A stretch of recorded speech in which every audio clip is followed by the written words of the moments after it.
Hi, good evening once again. Coming to you from sunny southern coastal Delaware. I'm Jon Bandish, and we're doing the 5 o'clock Thursday club here with the American Artist Professional League. Again, every Thursday, we are going to come to you live and have an interview for you all, with you all, our wonderful members of the American Artist Professional League. Today, we have an amazing artist, Carolyn, who is already ready to start. We're a couple of seconds behind here. I'm clicking the button here. It just takes a while for Instagram to do this, and I don't know why. It could just be my phone. But look at that.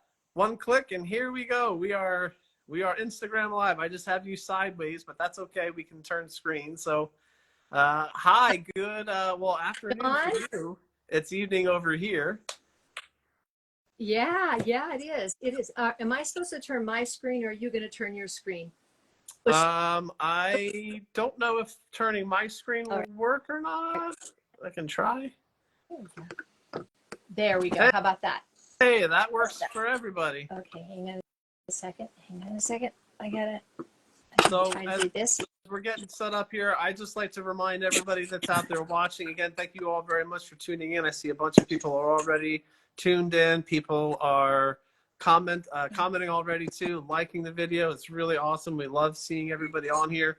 This is just really meant to be a lot of fun, very informal, and just sharing one another's stories. This is great for me. I'll be just blunt and be kind of selfish for a second or two and say I love being able to meet everybody and seeing everybody's great work and listening to your all stories. So without further ado, the introduction is here. Tell everybody who you are and a little bit about yourself and your artistic journey. Okay, hi. I'm Carolyn Kollegger, and I have been a lifelong artist. I don't know what else really to add to that. Okay, well, I, lifelong artist. if I start into anything, there'll be stuff attached to it. So I would just say lifelong in this art journey, this very, very hard journey, and leave it at that for the beginning anyway. All right, well, fantastic. Well, let's unplug a little bit more from that. So you're out in, you said Utah. So is that where you're from? Is that the part of the country that you're from? You grew up there? Yeah, no, originally Youngstown, Ohio. Oh, So okay. So you were more in the Midwest, and now you went out to way further west. uh-huh. Talk a little bit about that. Was that a planned thing? Do you enjoy the landscape out there more? I see, and I've seen your work before as well, and I see you have more Western motifs in general. So was that planned?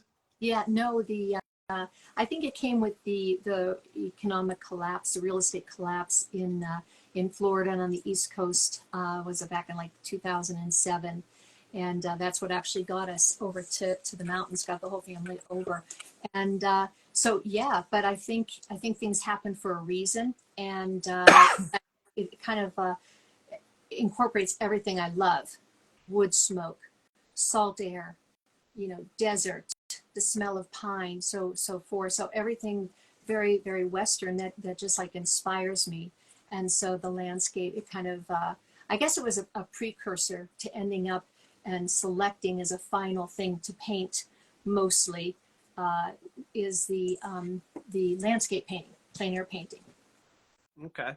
Oh, that's Yeah. fantastic. So within your journey and moving from one part of the country to another, talk a little bit about your influences, where you went to school, any particular artists that have been a major impactful force on you.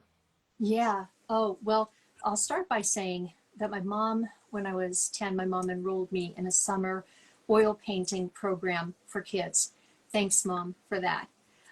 So I would remember going there on my bicycle back in the day, my little picnic lunch in my basket. And I would get to on painting days, get to the museum, Butler Institute of American Art in Youngstown, Ohio. I'd get there before anybody else.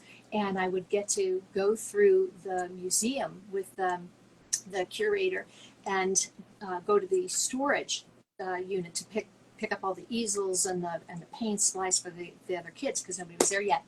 And like how transforming, life-changing that was to see that incredible place and space so young, and go and paint on that lawn, big, huge lawn under a ginormous tree. We were doing still lifes, which I had no idea what that was, and oil paints.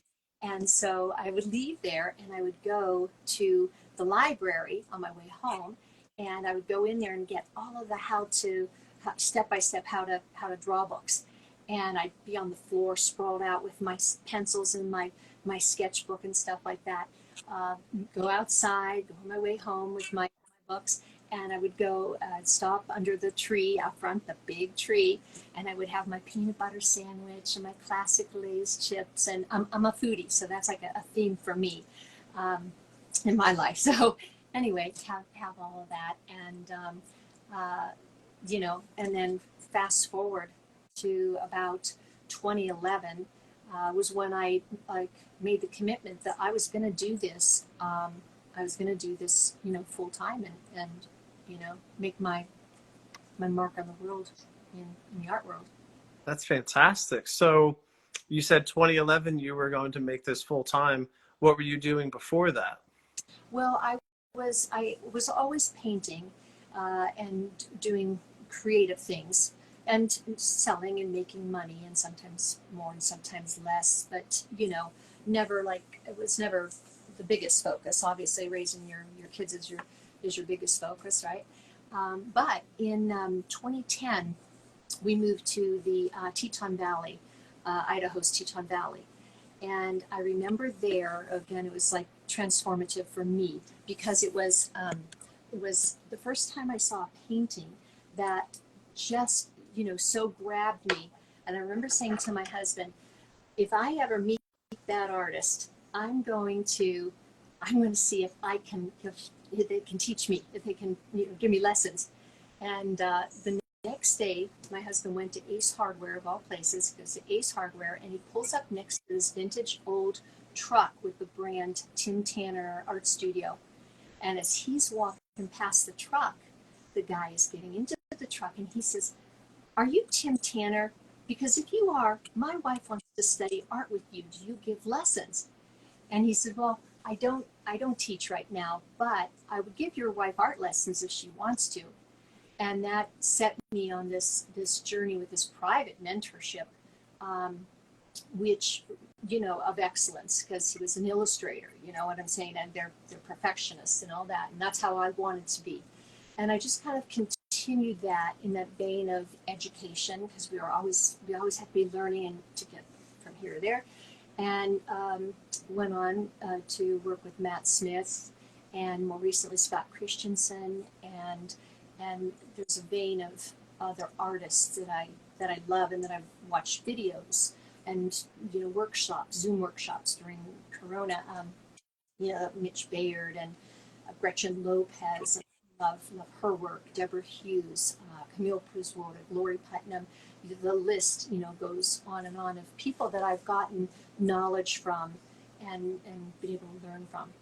So that's Oh, wow. So this is fantastic. So one of the things that I like pointing out to people that are tuning in now, and then people that may be tuning into this at some other point, you know, this is on Instagram and the internet. Once it's on the internet, obviously everything's forever, right?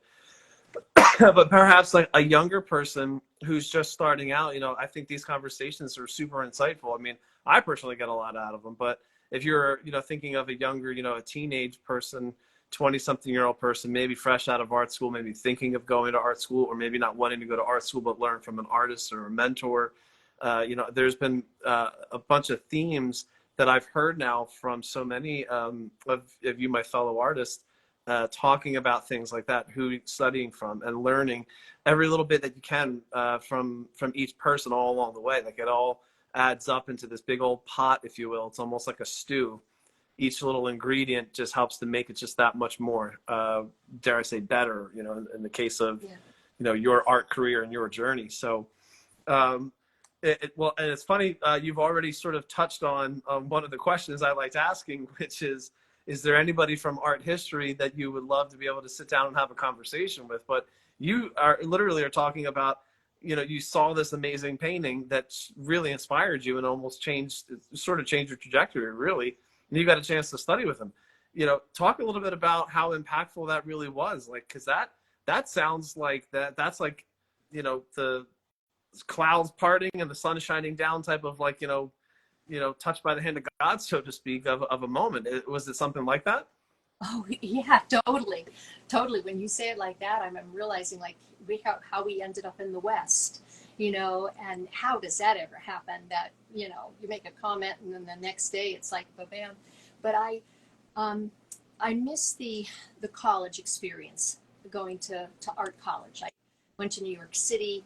I went to college, but at that time my mom didn't feel that art was like it was too bohemian and too, uh, hippie, and that wasn't the vein, and she was feared for my life and everything else. So, therefore, everything I'd had to learn, I've had to learn on my own, and which is hard and it's long, and it can be hard and long for somebody who goes to art school anyway.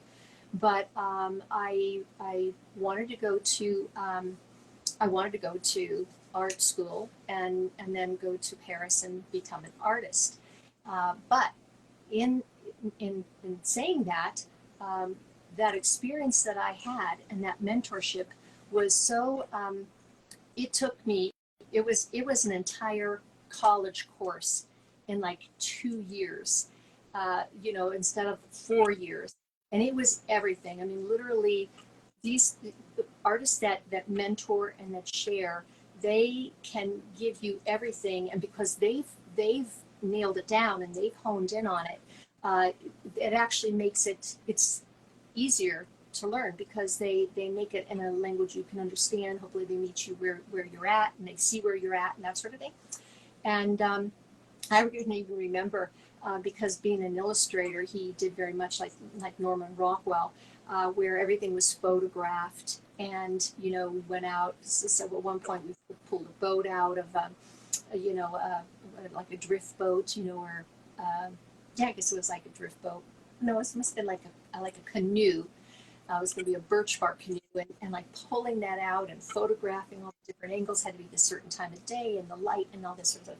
And that's kind of stuff that maybe you don't always get in a college setting, because like how many teachers have the authority to take a field trip of people to photograph stuff, go out in the field and do it like that. So I feel like it was huge. It was huge. I'm grateful, thankful.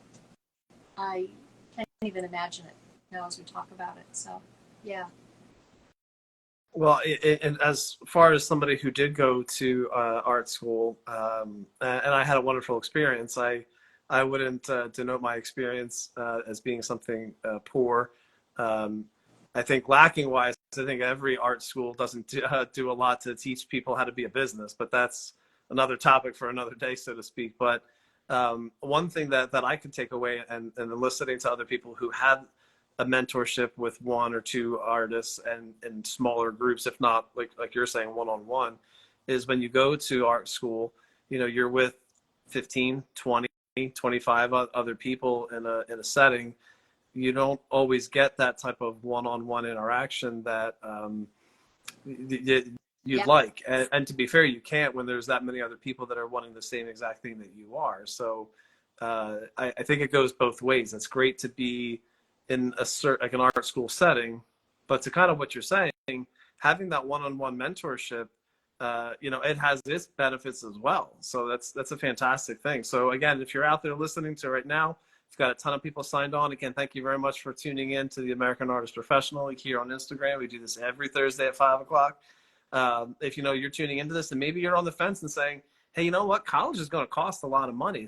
It's certainly not cheap these days.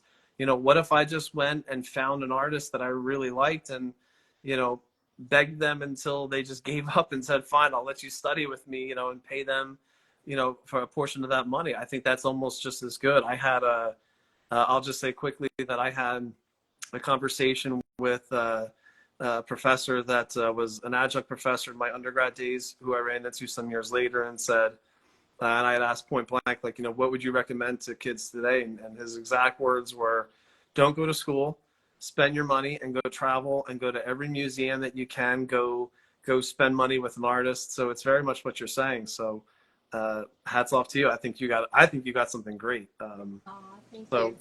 Thank fantastic to that. So we kind of touched on a couple of different things here. So as far as like your personal interest with art and what you're doing, do you have any particular favorite moments within art history? Any places, any sort of geography that that like you talked about Paris? I mean, you can talk about Paris in the 1860s, the 1880s, the 1920s. I mean, Paris is just Paris. It's fantastic. But is there any type of place that really stands out to you, or like a movement, or something like that that's like, that's it for me? Oh, well, well, there's a lot we could say in all that, but I will tell you, because you mentioned Paris, 2022, I got to Paris. I didn't get to Paris when I was 20. I got there 43 years later. And again, how that happens. I guess I'm there at the right place at the right time. But I will tell you how two of the things that come to my mind that I never would have thought in my entire life that happened to me that I got to do. And one is that painting at the base of the Eiffel Tower. And wow, I know, right? I is there and I'm painting and I'm looking up and it's to me coming out like great. I exceeded a personal best, because I mean there's a lot to the Eiffel Tower.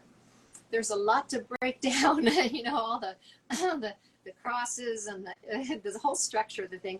And I mean, that really has not been my thing to be doing architecture. And but I had to do it, and I started to paint, and people were coming by, and my husband, who's my personal Sherpa, was fielding questions and talking to them and making sure I had water and that. So I have that painting. And also Monet's garden, Giverny. I mean, would I have ever thought that I would paint in front of the water lilies and the turquoise bridges? And that painting, the Eiffel Tower, is on my website, but Monet's garden is not on there yet. And because I haven't finished it, but it will be. And that's incredible, because I painted and had gotten to go through Monet's house and the garden, and then afterwards we had a picnic under a big huge tree on the lawn. Crusty French bread and cheese and wine. And you know what, I don't know, could I have appreciated it that much when I was in my 20s, but I certainly appreciated it when I was there. So that's like, those are two paintings that I have in a time. 2022 in Paris. Yeah. Well, that's pretty fantastic. You can go to Paris, I think, really almost any time, and it's going to be amazing. So this, what you're talking about, almost sort of sounds like it possibly might be touching on another question I love asking. Have you ever painted something that you refuse to sell? It's yours. You don't mind showing it to people, but it's not for sale. It's going to stay in your possession. It almost sounds like those two. Perhaps one of these Paris paintings kind of fits that bill. Right. I mean, as an artist, you're like, you need to make money. You need to buy those oil paints and get all the supplies and everything, and transport yourself from one place to another. But I would say, yeah, I think that I have put a very high price tag on those two, just for that whole sentimental reason and the history of it, as to me as an artist and an artist with a legacy. My children also have everything that has been gifted to them. I don't consider that for sale. I don't think it would be nice after all that to stay within the family and stuff like that. It's an part of me, I'm still getting over being a little bit sick here. But that's something that you're touching on that I've talked with other artists, and I think I feel somewhat similar to most of them, where when we're all long gone and dust in the wind, so to speak, having a physical piece of something that we did, our work, for future generations to say, oh, like, you know, oh, my great great great grandfather, or my great great great great grandmother was an artist, and like, look, this is their painting. It's a neat thing to be able to know that you're sharing that as a bit of posterity, if you will, for family that's going to come forward. So it's a neat thing. Yeah, and there's a reason for that, because like for me, my family have been such incredible supporters, and so you know, encouraging and just always there for me when I go through, you know, my journey. I remember back to going to my first gallery with my two daughters, Mia and Olivia, and someone took a picture with her phone, you know, outside, and I went in and took my painting in and put it up against the wall and signed the paperwork with the museum or the gallery owner, and I left, and getting a call 5 minutes later that the people that went in right after me bought that painting, and I shared that with my daughters. And then going on, I have our oldest son Zach and his girlfriend Jen. They have had to take my painting to an exhibition and then show up at the artist reception, you know, on my behalf when I couldn't do it. Daughter Zoe and her husband Braden and the boys, Stetson and Riley, just how they have come every year that I've been at the National Museum of Wildlife Art painting in that silent auction, and coming there and being with me and supporting and encouraging me while we were waiting for the people to, you know, make their painting selections. Son Noah, I went to Santa Fe, New Mexico, and Abiquiu and Ghost Ranch area, Georgia O'Keeffe land, you know, a long time before I ever went to, we were looking for land, scouting and stuff like that, and scouting the area, but went there for the Fall Color Week, Eric Rhodes' Plein Air Magazine Fall Color Week. Went there, had to go there by myself, and it was okay because I had already been there so many years before with my 9-year-old Noah that it felt comfortable. I had the lay of the land, you know what I mean? It all like came back to me and stuff like that. So huge family moments, people encouraging you on the journey. I won a People's Choice Award and a first place award. I won with my daughter Olivia and her boyfriend Nathan. There with me for the award ceremony and everything. And what a shock it was that, you know, I guess I was shocked that I won. I won a first place for one piece and People's Choice for another piece. But like just shocked, and it was incredible, even more incredible because they were with me.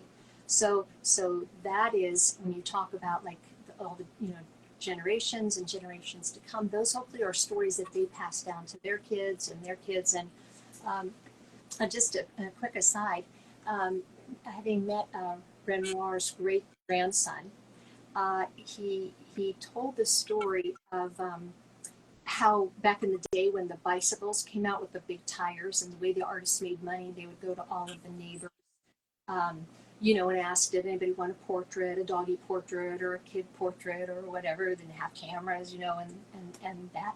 So the big bicycles came out with big wheels, and he had to have one. He thought that would really help him to drum up business faster because he could get from place to place faster.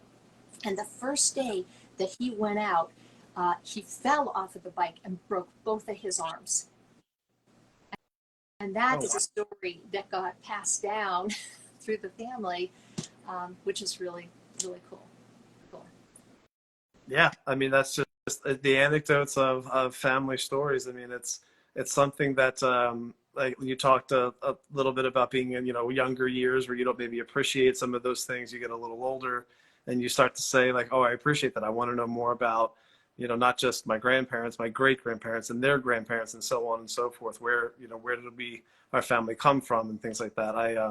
I'll just quickly say that I got a chance to be in Ireland earlier this summer and got to visit family that's there. And my sister and I are convincing my mom to get her citizenship because she still has first cousins that are there. So I'm like, Mom, get your citizenship because as soon as you get it, I can get mine. You know, like, Yeah. So I want to learn more of the stories of, you know, of where we're from and things like that. So it's just a lot of fun like that. But so that's fantastic stuff. So so we're talking again about some of these things about artistic journey, and then the journey is really just the destination, right?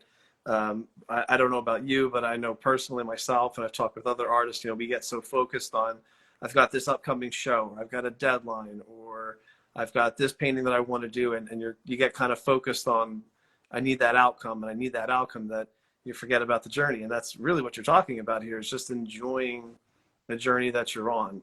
So it's fantastic. Again, for anybody that's younger out there that's tuning into this, this is all great stuff. I mean, I feel so energized after having these interviews every week. Boy, I sometimes just feel selfish. Like I get a ton out of this. I hope everybody else is getting a lot out of this as well. Yeah, agreed. Tremendous. So switching gears just a little bit from some of the positive to, dare I say, a little negative. The way the art world is, there are struggles, as we all know, whether it be in financial struggles, building a business, learning how to be a business, learning your creativity in a framework of setting it up as a business, because you can go and learn from an artist how to paint, and that's a struggle enough, but that's more fun. But learning how to be a business is something entirely different, right? And you get into the art world, and then you start to realize that any business, any industry, if you will, has some pitfalls. So with the way that the art world is, and in your experiences, is there something that you can point towards that you wish that you could change? If you had the power to snap your fingers and boom, everything would be different. Is there something that that you can point towards from your journey that you would want to be different?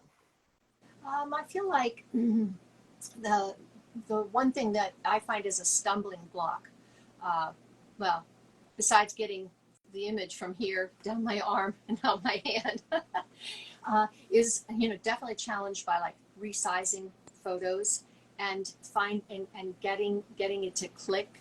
I understand that my images haven't been photographed well, or they don't photograph, and I tried all sorts of different things.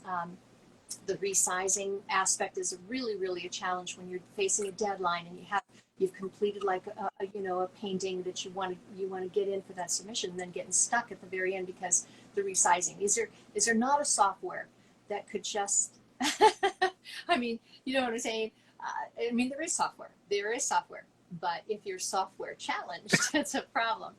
So I don't know. I just feel like that's a really hard thing for especially people that are coming from not having been computer people all their lives and stuff. So I've got enough gray going on that I'm in that conversation. I know a little bit, but not enough to really be dangerous, so to speak. I'm with you on that, because you go through the whole struggle to get a painting together, and then finding a photographer to photograph your art is a challenge in and of itself.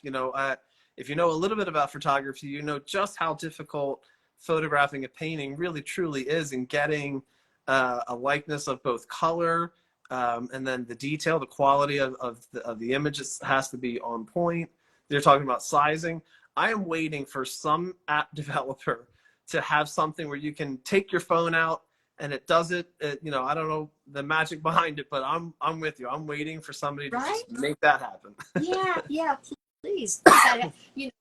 The whole thing, take the picture outside and then reduce the glare, and so you slant it. I mean, I could go through the whole litany of all the different directionality that you're given to and this different software little apps that really don't do it, because they don't always speak the language of the juried art services, or whatever the online submission platforms are. So that would be one thing, although I try to remain very optimistic that at some point very soon they will look, because they look better. Have you ever had that experience? It looks better to you in person than the picture. Oh, I honestly, and I mean this as no disrespect to the two photographers that I use. One from I'm from Philly originally, and Steve Conroy is an amazing photographer, and he does a fantastic job. And down where I live now, Eric Cathell, he photographs work for me down here. And they both do an amazing job, and it's no knock to them. But a photograph of art is just never going to be the same. It's an amazing photograph, but that's the magic of you know, the hand with art, with paint on a canvas. There's only so much that you can do. I referenced one of the questions that I asked and that we asked you about, you know, a painting that you own that you wouldn't want to give to anybody, because seeing it, right? Another question that I'd like to ask people is there any type of piece of art that has inspired you? For me, when I saw Botticelli's Birth of Venus at the Uffizi in Florence, you know, I had seen the painting countless times in art history books and encyclopedias. For you younger kids, you know, that was what Google was before there was a Google. We had encyclopedias, and so I had seen it for forever. But then you walk into the room and you see this painting, and it's huge, and it changed. That seeing that painting in that moment changed my entire life trajectory.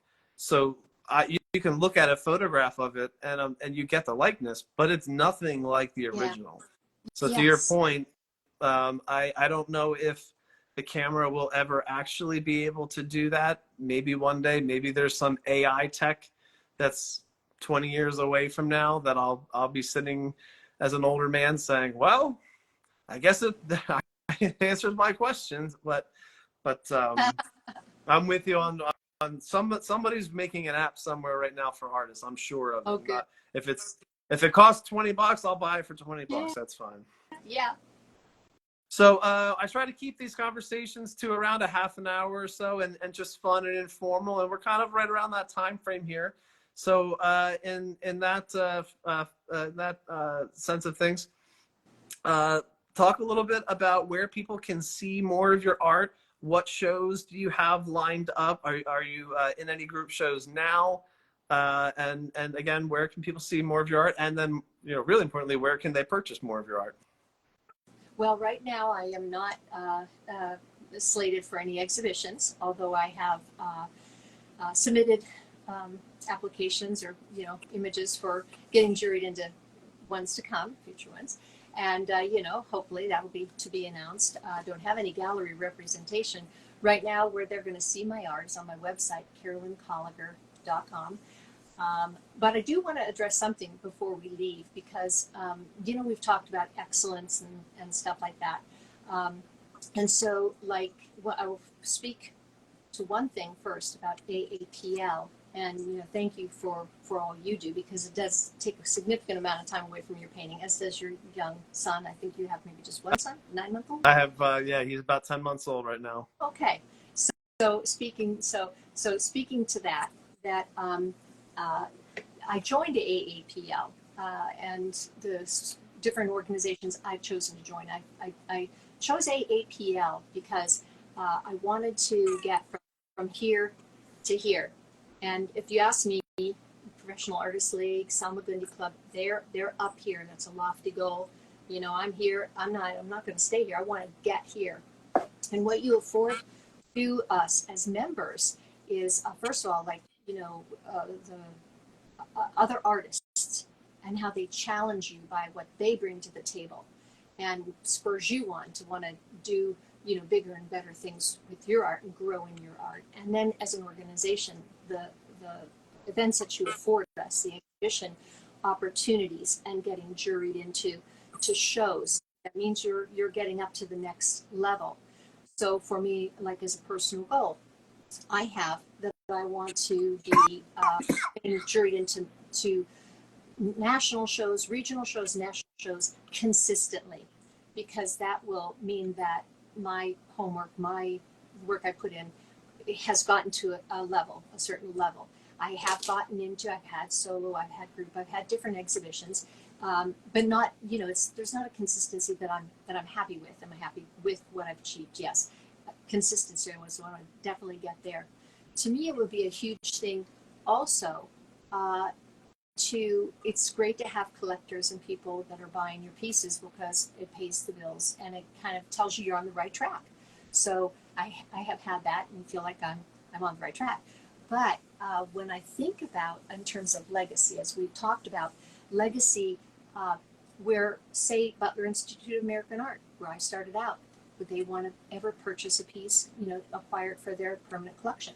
Well, what about National Museum of Wildlife Art? And they do. These museums do acquire art on a regular basis. That would be such a high, lofty goal to get to that. So as I focus going forward, the work that I'm doing is really kind of constantly kind of like try to notch up and notch up and notch up. And Well, I'm with you on that one. Believe you me, I'm with you. I'm all the way on that.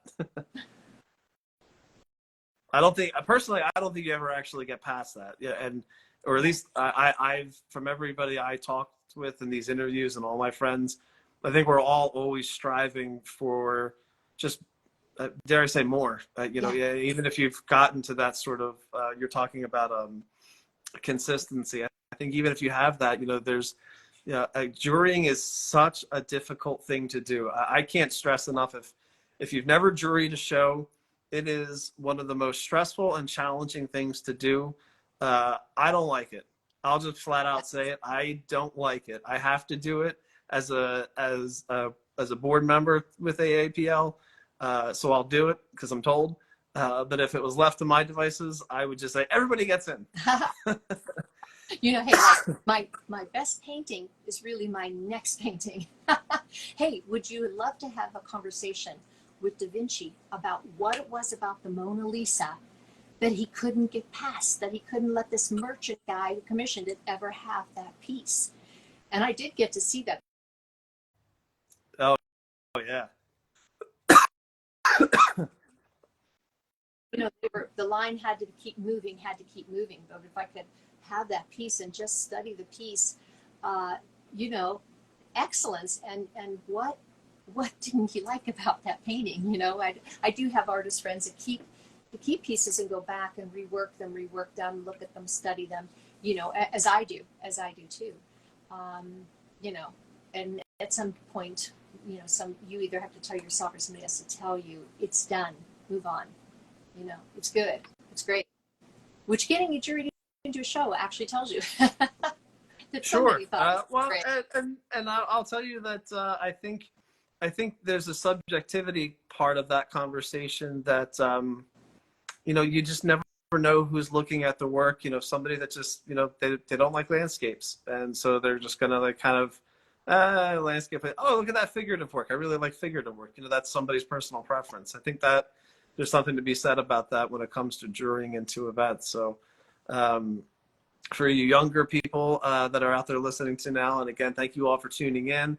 Again, every Thursday, 5 o'clock Eastern Standard Time, we're coming to you live with more interviews of you, the members of the American Artists Professional League. So we want to talk with you. I think one of the struggles that we all have is sort of a validation aspect. If you get juried into a show, you feel validated. You don't get juried into a show, you have it, oh, what did I do wrong?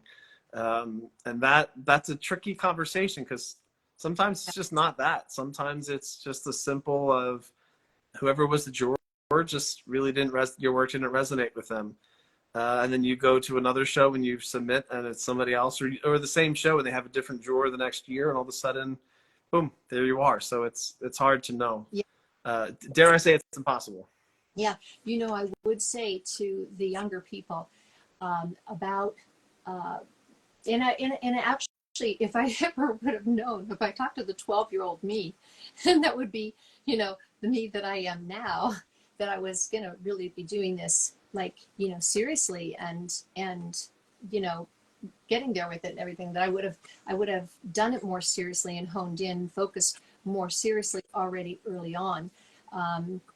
Did not see the life trajectory doing that. I guess I never thought about it in terms of that of it being a career, like a career choice, because that kind of got a little bit taken away from me, and stuff. But so I didn't look at it ever like that. It was always just something that I did. Long family, like our RV trips with the kids, hours driving, was painting time.